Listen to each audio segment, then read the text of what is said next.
All right, Bob C here, and this will be part 2 of our deep cleaning of cymbals. And I'm sure you can see right away compared to the last video, it looks a lot better. Of course, the lighting's not the greatest because the sun is bright outside, so that messes around with the clarity here. But you can definitely see it's a lot smoother. There's still some telltale things going on, but let me explain what I did. I first started off with the gray Scotch Brite pad, which is supposed to be equivalent to 800 grit sandpaper. And since the wheel was 800, I figured, it'd just be like a continuation, be able to blend it. But it wasn't aggressive enough, so I went to the maroon, which is supposed to be equivalent to 400 grit.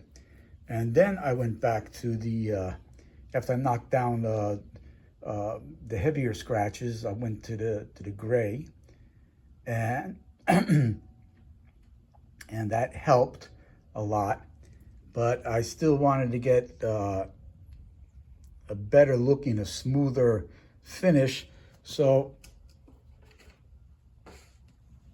I went to the white, which is supposed to be equivalent to like a 1200.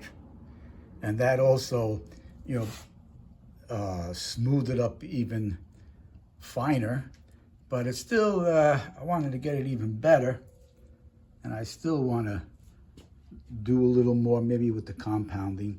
But that's what I went to after that, because I didn't have any pads that were finer than the 1200. So I went with the McGuire's Ultimate Compound, which, because it's a compound, it takes out fine scratches.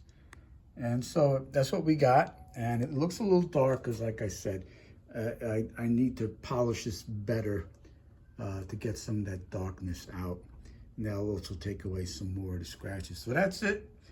Just wanted to show you where things are at. And I believe if I ever run into a situation like this again, I'll definitely look into sandblasting. I think it'd be a lot faster, and it's also something that's caught my curiosity, which I never messed with before. So possibly in the future, we'll be doing some sandblasting and putting out some more videos on this. Okay, so until next time, hoping this is helpful to you if you're working on these kind of projects. And you have a great day, and God bless you, and catch you on the next one. Bye-bye.